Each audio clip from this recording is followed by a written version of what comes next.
დაუნის სინდრომის საერთაშორისო კვირეული იწყება. ღონისძიებების ფარგლებში გორში ინტეგრირებულმა თეატრმა აზდაკის ბაღი ნოდარ დუმბაძის ჰელადოსის მიხედვით დადგა, რომელშიც მონაწილეობას პროფესიონალ მსახიობებთან ერთად შეზღუდული შესაძლებლობის მქონე პირებმაც მიიღეს. წარმოდგენა კომბინატის კულტურის ცენტრში გაიმართა, ღონისძიებაზე დასწრების შესაძლებლობა ნებისმიერ მსურველს ჰქონდა. ცნობისთვის დაუნის სინდრომის საერთაშორისო დღე 21 მარტს აღინიშნება. ეს არის კიდევ ერთი თარიღი იმისა, რომ საზოგადოებას ახსოვდეს. დაუნის სინდრომი ავადმყოფობა არ არის და მეგობრები ქრომოსომებს არ ითვლიან.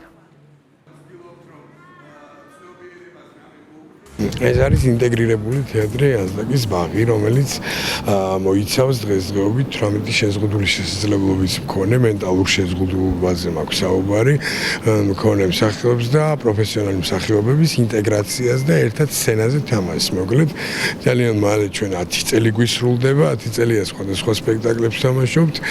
დღევანდელ სპექტაკლს რაც შეეხება, ეს არის ნოდარ დუმბაძის ჰელადოსი, მოკლედ და ჩამოსული ვართ ქალაქ გორში, მალე 21-ში არის დაუნის სინდრომის საერთაშორისო დღე და რაღაცა აი ამ კვირეულთან დაკავშირებით. მე ვარ აზდაკის ბაღის მსახიობი და ახლა ვთამაშობთ ჰელადოსი.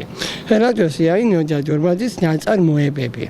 და ძალიან მიყვარს ეგეთი ნაწარმოებები და ძალიან მიყვარს და ახლა შედგება სპექტაკლი ახლა და ძალიან ეხარია და ვამაყობ მთელი გული და სული მაყურებლებო. დაუნის სინდრომის მსოფლიოს დღესთან დაკავშირებით დღეს ჩვენს გორის მუნიციპალიტეტში ტურნეს ფარგლებში გავახარეთ ჩვენი ბავშვები, ჩატარდა თეატრი დუმბაძის პიესის თანახმად.